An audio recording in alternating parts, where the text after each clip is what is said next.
তুমি যে কি বলো, বিয়ের পর আবার মেয়েরা জন্মদিন পালন করে নাকি? আরে এটা তো কালকেই কিছু একটা করতে হবে।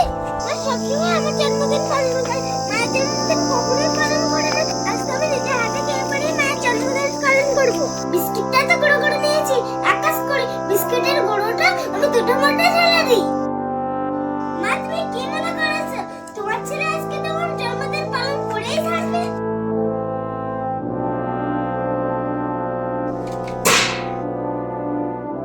মা ঠিক আছে, রাখছি তাহলে।